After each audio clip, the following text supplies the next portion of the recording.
Hi, crafty friends. You guys, I found this Frosty the Snowman music, like sheet music online. I was like, oh, I have to print that off. And we're going to pair it with this little mason jar sign that I found at the Dollar Tree. So I'm going to use one of the jumbo craft sticks to kind of be the brim of the hat. And then the top of the lid will be a part of the hat as well. So what I decided to do was just coat this with paint.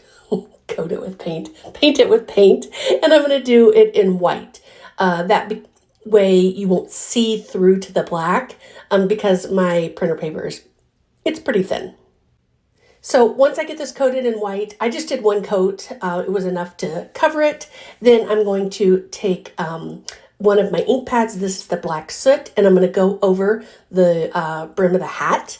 And rather than painting it black, this kind of gives it like a charcoaly kind of look, which I love it going across the raw wood. So we're really just painting with this ink pad. One of my favorite things to do.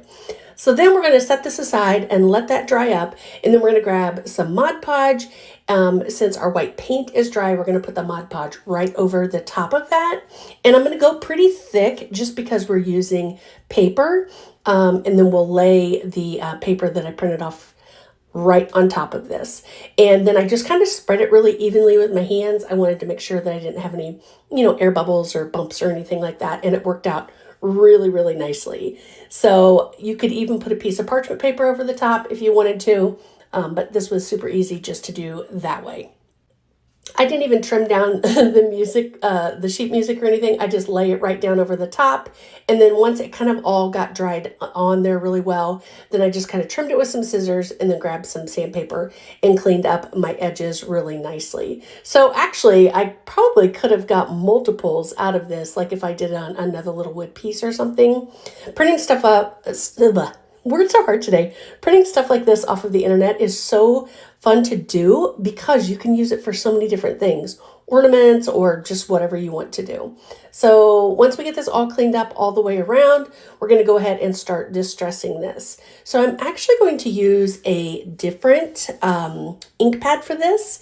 And I decided to go with the rich cocoa because the letters are already in black and I wanted to add a little bit of brown in there just for the purpose of distressing. I didn't want it to be, white and black, white and black. I wanted there to add in another level of distress. So that's where the rich cocoa came in. So at first I always kind of go around the edge, start it off, kind of see how it is, and then I will add more and more on. And I'm kind of swiping it towards the center part of the jar here. That way you get the drag marks in rather than out so that you get more distressing. I hope that makes sense. I think it does.